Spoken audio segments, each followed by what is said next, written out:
What's up, everybody? How are y'all doing today? Thank you for tuning in to Regina Young and Desire Voice Resource Center.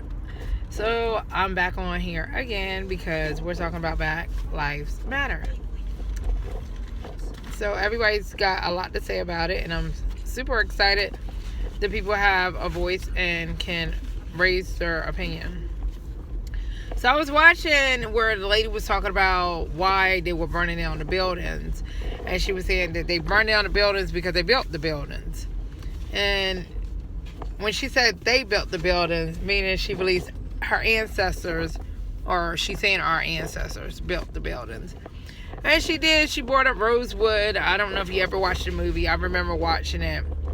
That was one of the movies that made me cry, but I remember in school we had to get our parents sign a paper for us to be able to watch Rosewood. And I didn't know why, but that was during Black History time. And I know that back in the day, and still today, I just got done bringing this up in February at the school.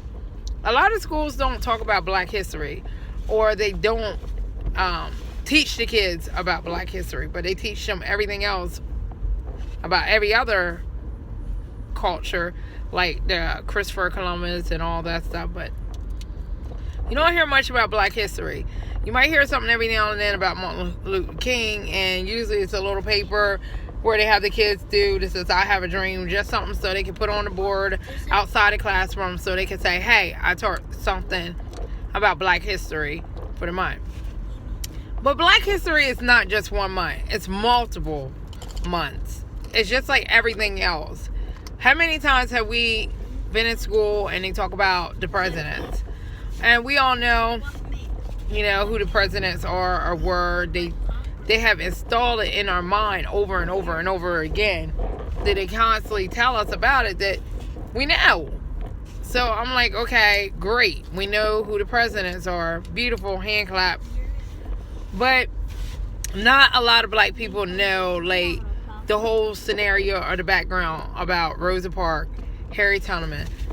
I know I said that last name wrong. Malcolm X, Dr.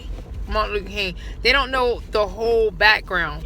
And I'm going to be honest, I know a little bit, but I don't know everything. And the reason for it is because I went to school and they didn't teach that.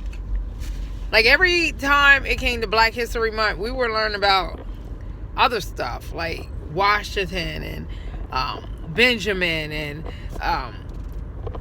Columbus. And I just remember always learning about them.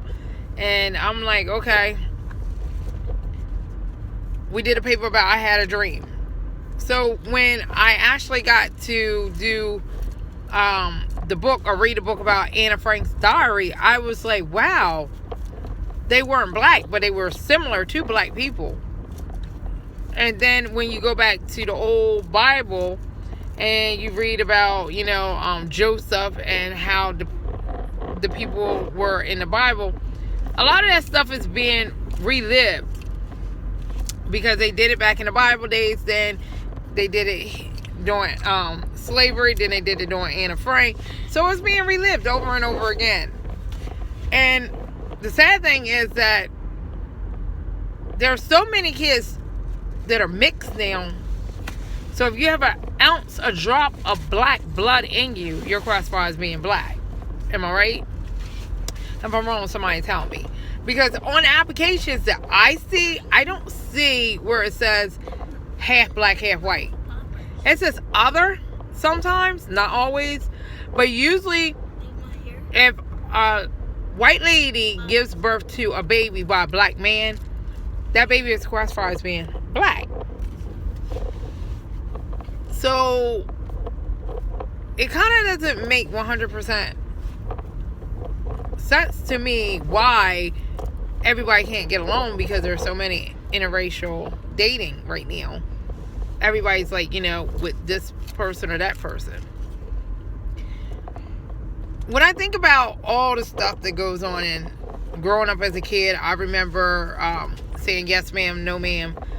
And a lot of people was like, oh, don't say that. That's too much of slavery.